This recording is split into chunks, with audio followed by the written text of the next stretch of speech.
Hi, welcome to We Wine Whenever. I'm Wendy. I'm Kelly. We are talking about Real Housewives of Potomac, Season 9, Episode 10, Love in the Fast Lane. Yeah, I get it. The speed I dating. I thought it was kind of cute, the speed dating. I did too. We start out with Giselle talking to her daughters, Grace, Angel, and Adore. She wants to talk about Pop's will. And Well, this before was, that, she does say that her girls are fourth generation to go to an HBCU, which I did have to look up, by the way. yes. Historically Black college and universities. Yes. Which is very, that's commendable. Fourth generation. Absolutely. Yeah. Absolutely. That's amazing. And I wonder if they're going to the same one. We still don't know that. We still don't know. I know, because we talked about it last week and she's not saying. So, that's all right. Maybe they just, I'm sure some housewives share it, some don't. Yeah. We'll have to see. But what she tells us about Pop's will is very interesting to me. So his original will went missing. And then 2 days after his surgery, he supposedly signed a new will. And she's contesting it in court. As she should. There's no way he was cognizant enough to sign a new will a couple of days out of brain surgery. Right? That's what he had. Yes. There's no way. My mother had similar surgery. And there's no way he would have wanted to. Right. That's the bottom line. There's no way that man would cut his children and grandchildren out of his will. He just, we didn't know him personally, but what we knew of him. Yes. She was obviously very close with her father, and so were her daughters. Yes. And I'm sure her siblings were just as close. So none of it makes sense. I'm glad she's contesting it, and I really pray that she's successful. Oh, I think she will be. Because I guess he's remarried is really the situation. I guess he's remarried. And who knows? Maybe it might not have even been his wife. It could have been his wife's children, or, I'm just saying it could have been, a few there, there's other options. So if she gets it thrown out in the state of Georgia where he lives, if you die without a will, 2/3 of it goes to the survivors, which would be her and her family. And if not, they get nothing, which he would never Where want does that. the other third go? To the state? I'm guessing to the state. That's something, isn't it? That's crazy. It sounds to me like he was a wealthy man, right? And had something to pass down. So wouldn't you think he would have a copy of his will at an attorney's office? I guess not everybody does that. No. Listen, I've learned through firsthand, through family, don't really assume you know what's going on. And, you're right. Whatever happened, and this is where they're at now. So, yeah. He stood, she said this, that he stood on generational wealth, and, this got her. That's, Yes. That's what you do. Absolutely. This got her thinking, if she was to, get married, she doesn't want anything like this to happen. And she spoke to Jamal about it, and he's going to be getting married again soon. So he let her know that he put everything in trust for the girls, and that supersedes any will. Yes. Which is very good to know, right? Yes. And, Giselle still says she's not going to be getting married. And her daughters are like, well, why don't you just do what dad did? You don't have to be single forever for us. But she, you know what? I think she's a great mom. I don't trust these people in the streets. Yep. I think she's a great mom. Listen, I think she's a great mom. And I don't blame her. I wouldn't get married again if this one don't work out. Yeah, no, I wouldn't either. I got nothing. I got none. Yeah. And I'm still not getting married again. Yeah. One is quite enough. Yeah. So the next scene we see is TJ's making pizza for Stacey. I can't figure this guy out for the life of me. He is so as soon bizarre. as I think I got it figured out, I don't have it figured out. And that pizza looked disgusting. And I'm not opposed to a boboli crust. I have used boboli crust. But what did he do? He put olive oil on it. He put mozzarella cheese and grape tomatoes. Yeah, he doesn't know what he's doing in pizza making or in relationships. I mean, he needs a new book or something. Something. Is he gay and he's just her friend and he wanted to be on TV? Can't figure it out. I can't figure it out either. I mean, after the crazy pizza baking, he says to her, I know you were stressed at Wendy's party, but he felt like he was an Uber date. And she's like, well, what do you mean? He's like, well, you never checked on me. She's like, I don't think this is fair. I don't think we talked about this last week. Like, this is, I mean, He's a she's working. gross man. Right. She's a on grown-ass a man. TV show. Right. You're on TV, TJ. You know how this works. Yeah. I mean, he just didn't even make any sense. He really didn't make any sense. And then, and she apologizes, which I didn't think she needed to. And she says it won't happen again. Again, didn't think that needed to happen. And then he asks her if she's thought about hiring a forensic accountant. Right. Now he's getting all into her business with mediation. Yep. What is that about? Agreed. And she's like, well, I didn't really share everything with him, which as you shouldn't. No, please don't. Right. Please don't. Yeah, because now I'm starting to think like. Right. What's he doing? Right. What are you doing? Because do you remember at the party when he was talking to Ray and he was like, yeah, and then I found out that other co-stars were getting $50,000 bonuses. Did you hear that? No. Yeah. I just heard him talking about IBM computers. Yeah, they were talking about that. And then I think it was Ray he was still talking to. He was talking to somebody at the party about other people that he, like coworkers that were getting, I'm assuming he was bringing it up because they were making bigger bonuses than he was. But, yeah, like, is he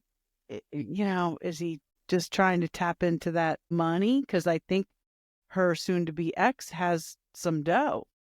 It sounds like it, the way they traveled and... Yeah, I don't know. He just gives me a creepy vibe. Yeah, something's definitely off with this guy. Definitely off. I hope, I wonder if they're still together. Oh, he was the bartender on Watch What Happens Live that night. Yes. Sure. Yes, he was. Listen, I'm glad that Stacey said, listen, the ladies said that she shouldn't move forward with the relationship after a 16-year marriage. Like, you need to just slow your roll and get this divorce settled first. Have those slutty years, Stacey. Yeah. Have those slutty years. Yeah. And get the divorce settled because it's not going to look good for you. No. Especially if, you don't really know what's going on. You thought you did and you thought everything was going to be cool, but now you're finding out maybe not so cool. Right. You better slow down. And he says he's not offended by that. But then she asks if he would continue this journey if she were to see other people, because he first thought it was because he wasn't going to have sex until they were married. And what does sex have to do with anything? And she's like, well, what if I were to see other people? And he's like, well, then, I wouldn't close the door to me seeing other people, which I don't blame him. I mean, if you're seeing, Well, absolutely. But he's not going to be having sex with anybody else, and she probably wants to. Right. I mean, come on. Like, you've been with the same guy for almost 20 years. You're getting divorced. Like, right. If your marriage is ending, that probably is an indicator that you weren't being intimate for some time anyway. Right. Yeah. He says, I'll still care about you. Yeah. She definitely needs to get out. But he wasn't saying absolutely not. Could you imagine, like, when you were dating Bill being like, what do you think? Should I, if I wanted to see other people? Like, I would be like, go ahead, you go see other people and you won't be seeing me anymore. Like, he wasn't like, hell no, which is odd. I know. He's got just some weird vibe. I don't know. We'll have to see how this whole thing plays out. Then we see Wendy and her sister Ivy. They go to the bar. I thought it was odd that they did the shot of tequila. And her sister says, don't make it too strong. She's like, it's a shot. Like, it is a shot. Like, what do you do? I don't think she realized what they were doing. That was funny. I thought it was odd until her mother showed up. And we find out that she hadn't told her mother yet. She needed some liquid courage. Yes, she did. Yes, she did. And, she orders extra alcohol for her mom. And then her mom starts to say the prayer. And then Wendy's talking to the waiter and I don't even know what she was ordering because I was listening to her mom prayer. And her mom's like, you interrupted me. Like, yeah, what the? I think she was so nervous and so flustered. Yes, you're probably right. I think that she just was just like, and, she knows who her mom is. And when her mom scolded her, she's like, I'm sorry, Mom. Yeah. So then she says, I have something to tell you. And Ivy's like, can I exit the chat? And she's like, no, no, no, you cannot. And then she tells her mom that she recently, resigned from her position at the university, and the look on her mom's face. And then she says, are you crazy? Her mom says, are you crazy? She's like, I lost my appetite. She said, listen, I want to focus on spending time with her children and her talk show. And her mom says she's so lost. And I don't know if she's talking about herself, like her mom is lost, or if she's thinking Wendy's lost. I think she thought she was lost, her mom. What do you think when she said that? I thought she was talking about Wendy, because she was like, if it's not serving you. Well, because then, her mom said, if you're not satisfied, move on, right? You still have all your credentials. So they can't ever take that away from her. Right. So I think she was saying that, like, she was lost as to, I don't know. I'm not really sure what she meant by that. Yeah, it was a little confusing. But she did. I mean, I felt like at the end, she was like, okay, I support you. You know what? She was very supportive at the end. Yeah. Sometimes, like, I try to explain that to my kids too, because they'll be like, I can't tell you anything because of the way you react. I'm like, it's just a process I have to go through. Obviously, I get, very... You react. You're reactive. I'm very reactive, but then I have to, like, think about it and settle down, and then I can, have a conversation about it. But I thought her mother was very supportive in the end. Yeah, I did too. And then Ashley meets up with Giselle, and they're going to go speed dating. I thought it was yeah. I thought it was fun. Scene. So fun. I really, really liked this. And I was thinking to myself, like, I just think that we're seeing such a fun side of Giselle and Ashley this season. Yes. And I have to attribute it to Robin not being there. Nobody's accusing somebody's husband of cheating on them. Right. Like, it's just not messy. Like, they're fun. Like, I know Giselle's going to have some issues with Karen, but rightfully so. Yeah. After she planned that damn party the same day or whatever. Right. And she still got past that. Yeah, yeah. So God only knows what happens next. Yeah. But yeah, I thought this was a great scene. I thought it was too. And I thought it was so funny when Giselle outside, she's like, what if we like the same guy? And then she's like, so you want to pee on him? Like, mark your territory. I really actually love the Ashley Giselle dynamic. I love it. Me too. I love it too. And, so Ashley, they have 3 minutes each. So Ashley's first date brings her this huge flower arrangement because it's her birthday. He did some digging up or investigating, which I thought was really creepy, that he knew her favorite flower. Not in a creepy way. In a stalker way. Yeah, like, I'm not really sure what other way we could go here. Yeah, in a stalker way. Like, that was weird. Yeah. That was weird. And then the guy that's talking to Giselle, when he sees the flowers, he's like, what's your favorite flower? I'm like, well, that's even more awkward. Exactly. Don't make eye contact. Don't bring life to the flowers. Let it go. I was laughing. And I'm laughing at Ashley the whole time because she was flirting with all the guys. Yeah. She was flirting with all the guys, and she was having a fun time. And even Giselle, like, I love the way Giselle would talk to them and, like, her banter with them. I liked that guy, Namzi. Yeah. Yeah, I thought I liked when they flashed back to that one guy she was dating for a while. She's like, clearly Giselle has a type. Yes, she does have a type. She does. Definitely does. But he seemed nice. They seemed like they were vibing. And then that guy, Josh, for Ashley, I mean, she likes a quirky white guy. And this guy's actually got game. Yeah. So that was a good fit for her. Yeah. And I thought it was funny, too, that they both picked the same person for each other, that they each picked for themselves, right? Yeah. And then I don't know who that guy was who was like their moderator, but he's like, okay, so now what should I do? Should I be like, okay, so the following people step forward? Like, I wish we kind of saw how they wrapped that scene up, because that must have been super awkward for everybody. Yes, I agree. I would have liked to seen that too. Yeah. Yeah. Then we see Karen and Ray are in the backyard and they're talking about the accident. Karen says that, she realized that she was an emotional wreck that night. Come on, that's still what she's standing on? I totally agree with you, Wendy. Like, now she's blaming Ray. Now she's blaming the fact that Ray said he wasn't sure if he was still in love with her. What, 6 years ago? She's blaming that.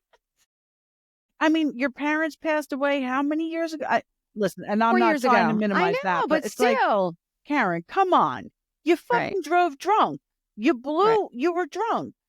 Right. You got to stop blaming everybody else. Yeah, it's not a good look. I think this is going to be her last season. I agree with you. I don't think that she can withstand this because the viewers are, it's bullshit. It's bullshit. I mean, you could be shady, you could be the grand dame, but just own your shit. And the thing is if we weren't simultaneously at one point, now it's over, Right. watching Shannon go through the same thing and be Right. so humble Right. and so accountable, we might be like, maybe she can't talk about it. Maybe she can't admit. Maybe she get. No, she can because Shannon just did it on television. And this is her second one.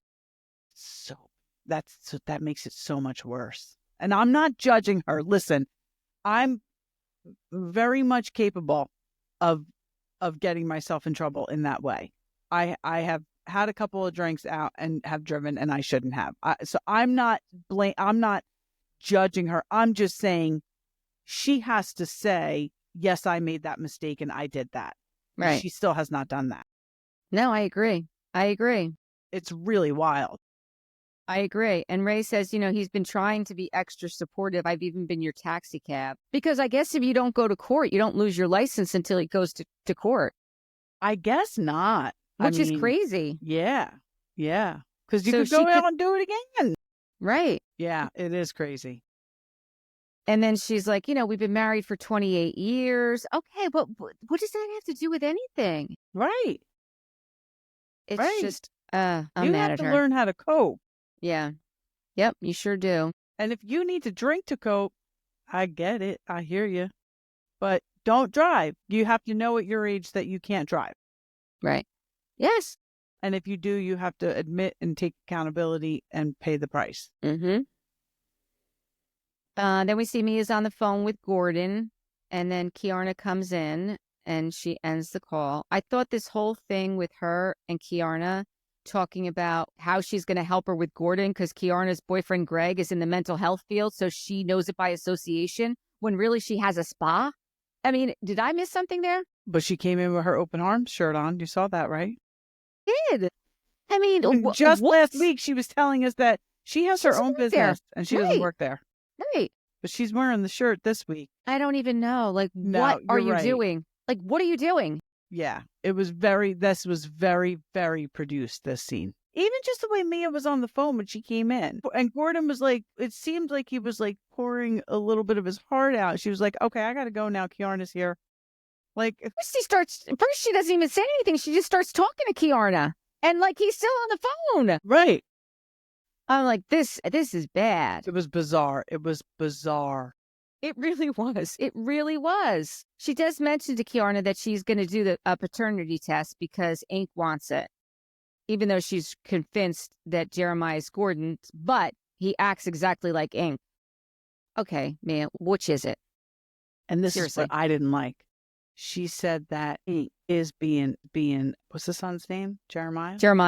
Jeremiah's daddy. He is stepping in to be his daddy. He doesn't need to step in to be his daddy. His daddy lives down the hall. Like, Ink doesn't need to step in.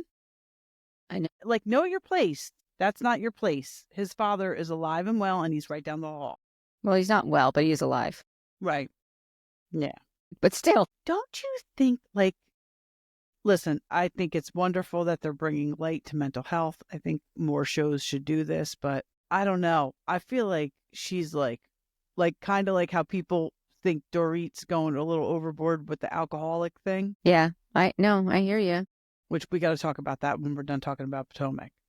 And I feel like that's like you said, like sitting down with Kiarna and coming up with like a plan, like Greg's gonna help.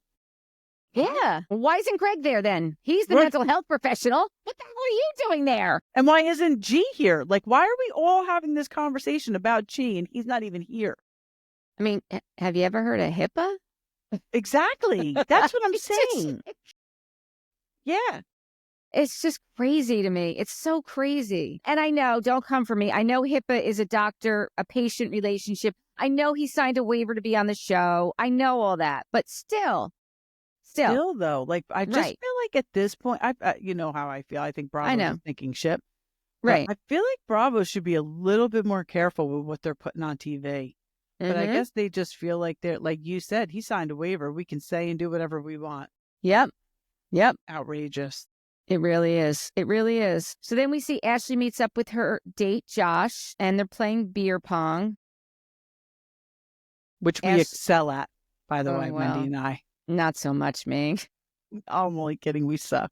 I'm probably about as good as Ashley. We try to hang with the 20-year-olds and we suck. Yeah, it didn't really work. Ashley asks, when was your last girlfriend? And he said 2 years ago. And then he tells her that 2 years ago, he was diagnosed with thyroid cancer.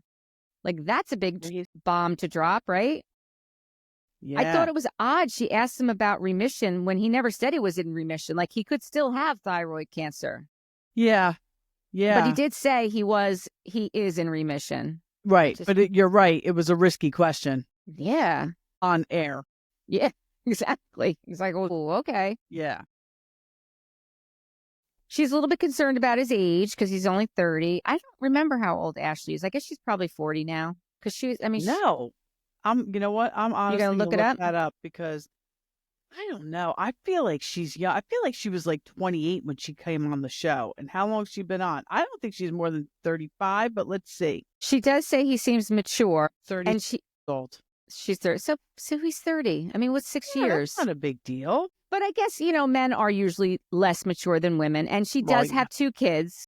Yeah. And he's okay with that. So I guess, that's where listen, I think it's probably better for someone like her who has 2 kids to get somebody who is younger, who doesn't have their own kids. And, because then it's just more to complicate it, Right. I just heard that car. Holy cow. Did you hear that? I did. That's crazy. I think I know who it is, but I'm not going to say. Okay. I heard it through this, not through like outside. I know. That's how loud that was. I know. We really are neighbors, in case you guys We really are neighbors. In our own homes. Yep. So then next we see Mia's at her apartment with Jeremiah and Juju, and they're making cookies for school tomorrow. For kids. I know. I felt so bad for them. This whole scene, it just kept getting worse. Yeah. Jeremiah asked, why do you and Dad live in 2 different places? And Mia said, because Dad and I are getting a divorce. And he said he didn't know that. And she's like, no, I think we told you. And then Gordon gets there and she starts telling him what the conversation was prior to him arriving, and Mia then asks Jeremiah if this still makes you sad. And Gordon said, because Jeremiah said, yeah. And Gordon's like, it's okay for him to be sad. And he's right. It is okay for him to be sad. Of course. And just like he said, if he wasn't sad, I'd be worried. Exactly. Like, I don't know where she thought she was taking this conversation. I don't know either. I think that somebody needs to get Mia out of the driver's seat of this bus because she is not doing a good job driving it. I agree. I totally agree. I agree. Gordon says, I've resolved myself to a life after Mia. And Mia says, we need to put the kids first. And Gordon says he thinks that they're doing a good job. Then Juju asks, where did you guys find each other? Where did you meet? And Gordon says, in Charlotte. Okay. Tell this me is loaded. Your mother was a stripper without telling me your mother was a stripper. This little girl knew where her parents. Yeah. I felt like her line of questioning was making it seem like she knew exactly where they met.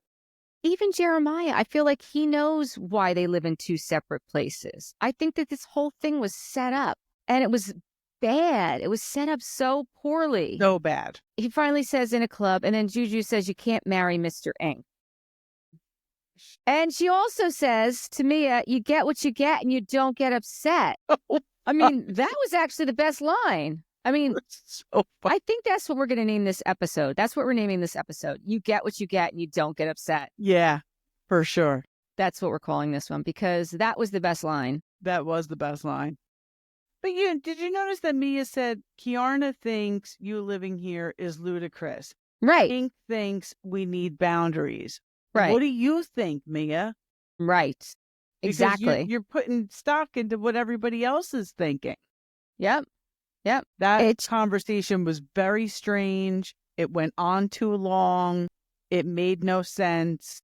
No. It made no It's sense. not something they should have been doing on camera with their kids. Like, if you want to sit your kids down and talk about what's going on, do it privately. I don't think that should have been on the show. Or maybe get a counselor involved, like Exactly. talk to a professional, not someone who's dating a professional, not someone who's dating a professional. What? I don't get it. I just don't get it. No. These shows, they just, I and Mia says mean, she doesn't have any more to give. Like and I get that she feels like she's done. I get it. You know what? She's done with Gordon. She feels like she's given everything she can. Okay. Yeah. Well, then do the right thing. Right. Get the divorce, move on, come up with a custody arrangement, and just move on. What you're doing now is this is not good for your children. No, this is not good for her children. It's not. I don't know. I have nothing else to say about this. No, me neither. I mean, I thought it was a good episode. I really enjoyed the speed dating. I did too. But Mia, she's exhausting. I feel like she sucks the life out of every episode. Yeah, because it's always just about her. Yeah. When every conversation she's having, whether it's with Gordon or Ink or Key or anybody, it's really only about her. Yeah. Yeah, I'm not a fan. I'm not either. She's dragging the show down. I agree. But I do not want Robin back, for the record. I agree. No Robin. I would take Candace back, though. Well, yeah. So what I wanted to say, what did we say? Ari and PK. Mm-hmm. It just came out. Somebody like credible said that this is all for a storyline. I don't know if it was somebody credible. It was a producer from Atlanta, the old producer. What's his name? Carlos King? Yes, Carlos King. That's who said this. Yes, but again, he's just surmising. Yeah, I don't really like him, quite honestly. I don't really like him. I don't really like him either. And I don't like that they put that headline out there, a producer. Because, okay, yeah, Carlos King was a producer. He's not a producer on this show. He's not anymore. And he's not a producer anymore. Okay. So it's just, that's so leading. It's so leading. It's so funny to me because I really, really thought Kyle and Mo were doing it for a storyline. I really did. I know you did. I mean, but I never got that impression with PK and Dorit. I don't think they're doing it for a storyline. I don't think they are either. And I really do think he probably had a drinking problem and that led to this. I mean, you know, he's in that industry. It's a party industry. I could never work in that industry. I wouldn't be able to, I would have a drinking problem. I wouldn't be coming home either. I know myself very, very well. And the other thing was we were talking about Teddy and how she moved in with Kyle. And I forget where I heard this, but basically she and Edwin are nesting. So she goes back to the house. Yes. Just like what Jennifer Pedantry was doing with her husband. And right. So yes, she's an hour and a half away from her kids, but that's only because that's when Edwin has them and has full custody of them and is handling everything. And then I don't know if it's week to week or what, but then she comes and stays at the house and he leaves. Which I think is good for the kids. I do too, personally. Yeah, no, I think that's what's best for the kids, to be honest with you. Absolutely. Yeah. Absolutely. Because it doesn't disrupt them at all. Right. So if PK and Dorit were just honest, they could be doing the same thing. Right. With their kids, when I say be honest. Yeah, for sure. Honest with their kids, you know? They're old enough. I think that especially their son. Yeah. Maybe that's why people are speculating that it's for a storyline because they're not. I mean, it's so interesting, isn't it? Dorit's not telling her kids anything. And then you got Mia asking her son, do you know what divorce is? Right. It's like one extreme to the other. It's crazy. Yeah, it is crazy. So that guy, Carlos King, said that he's just opining. Yes. That's his opinion. Yes, there's no facts. There's no hard facts behind it. No. And I don't like when people do that. I don't. Well, you're right, because it does become clickbait. It becomes a title of an article that's not, there's nothing behind it. And then I do believe, though, Jeff Lewis has had quite a bit to say about the Dorit and PK thing. I'm not going to repeat what he said because I don't know how much of it's just him being Jeff Lewis and how much of it's true because he is, he's a pot stirrer. Yes, that's one thing. I mean, I don't like Tamara, but she said it today. She's like, he's getting in the middle of a lot of housewives and stuff. He is. He really is. Yes. And it's interesting because he's coming back to Bravo. I know. think he would not be doing this now. Yeah, you think he'd just lay low. He can't lay low. That's just not in him. He really can't. He And can't. like, Rebecca Minkoff, they were interviewing Rebecca Minkoff because she, Cy had that hot mic moment. Oh, and she was just on Jeff Lewis, and something happened between she and Erin. They were shading each other. Oh, Cy and Erin? No, Rebecca Minkoff and Erin. She's not good with Erin right now, or Bryn, obviously. But she said, listen, she was talking about the Cy hot mic moment and how it became a clip. She's like, well, got him more, clicks and got him more likes. And, it doesn't matter how much money you have or how famous you are. Like, that's why you put that stuff out there, to get those likes. Yeah, and she's right. Just like the same thing that happened with Margaret and Dorinda fighting. Absolutely. On the commercial break. And that was Jeff Lewis as well. Yes. And Melissa said that, like when they go there, they usually have, when they're filming, they have someone from Bravo there, like monitoring them. And they say to them, they say to them, do not talk during the breaks. Do not talk during the breaks. Teddy just said it too. Mm-hmm. So that's what he does, He's and now it's like, it's his thing. Now it's becoming his thing. Yeah. So we'll see. We'll see what happens. It's so funny. I have not been listening to 2Ts because since OC, I just can't do it. And then the Teddy stuff, I just can't do it. I skip it. I see it and I skip it. I hear you. I only listen to the ones that I'm not listening to them recap anything because I have no interest in hearing what Tamara has to say about anybody because she was a train wreck this season. Right. But I liked Rebecca Minkoff, and I don't think we're seeing everything we can see about her on New York. I'm sure we're not. I probably would listen to that one. I would listen to that one. Of course, they asked her about the Scientology, and she talks about it. So, I wanted to learn more about her because I liked her. I don't think we're seeing everything we could be seeing. We're definitely not. We're definitely not. And I don't know if we will because I don't know that she'll be coming back. And she even said her husband is very skeptical on being on, which is why she has a friend of status in the first, her first season. And she said, and they asked her, like, well, will he be on camera next season? And she said, well, if, I'm asked back, it'll be a TBD, to be determined, because she doesn't know how he'll feel. I would advise him to stay away from the cameras.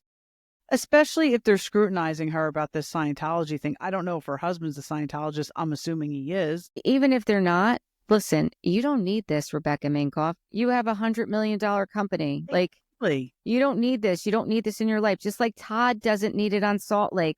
Just run as fast as you can. I wonder if Bronwyn would walk away from the show. So, you guys will hear this. So Lori mentioned in our recap of Salt Lake City that Bronwyn, in an interview, admit to having very bad anxiety.